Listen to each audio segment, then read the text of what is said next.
നമ്മുടെ പോലീസ് പാർട്ടിയുടെ മുഴുവൻ സെർച്ച് ഉണ്ടായിരുന്നു ആ ഭാഗത്ത്. ഇയാൾ എല്ലാം ഈ സെർച്ചിന്റെ കാര്യം ഒബ്സർവ് ചെയ്തിട്ടുണ്ട്. നല്ല എക്സ്പേർട്ടാണ്. ഇയാൾക്ക് ആ സ്ഥലം ഒരു വനപ്രദേശം കൃത്യമായിട്ട് അറിയാം. ഒരു ചെറിയ ചെറിയ മൈന്യൂട്ട് കാര്യങ്ങൾ ആ സ്ഥലത്തിൽ അറിയാം. So he knows how to hide.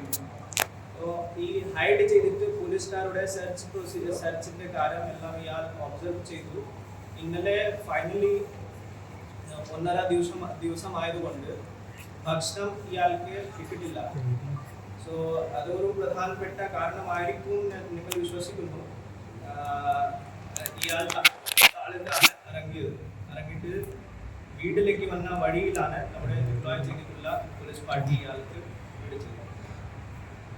പിടിച്ചിട്ട് നിങ്ങൾ ഇന്നലെ രാത്രി പരിശോധന എല്ലാം നടത്തി.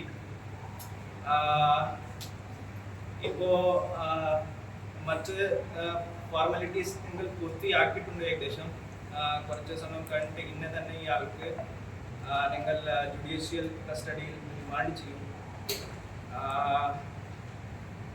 കുറച്ച് ദിവസം കഴിഞ്ഞിട്ട് നമുക്ക് ഇതുവരെ തീരുമാനിച്ചിട്ടില്ല.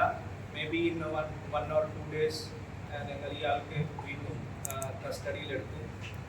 ക്രൈം സീൻ ഇപ്പോൾ നമുക്ക് ഇയാൾ അങ്ങോട്ട് കൊണ്ടുപോയിട്ട് പരിശോധിക്കേണ്ടതാണ്. ക്രൈം സീൻ നമുക്ക് റീക്രിയേറ്റ് ചെയ്യേണ്ടതാണ്. We will be recreating the crime scene in his presence. So അത് നിങ്ങൾ കസ്റ്റഡി വാങ്ങിച്ചിട്ട് മറ്റ് നടപടികൾ എടുക്കാൻ ഇപ്പോൾ പോകുന്നത്.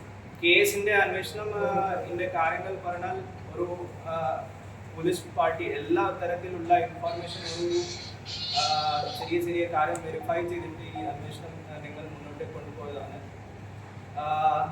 പല സയൻറ്റിഫിക് ഹെൽപ്പ് കൂടി നിങ്ങൾ എടുത്തിരുന്നു. ഈ കണ്ടിന്യൂസ് പോലീസ് ഡിപ്ലോയ്മെന്റ് ആയതുകൊണ്ട് ഇയാൾക്ക് നമുക്ക് സേഫ് ആയിട്ട് നമ്മുടെ കസ്റ്റഡിയിൽ എടുക്കാൻ സാധിച്ചു.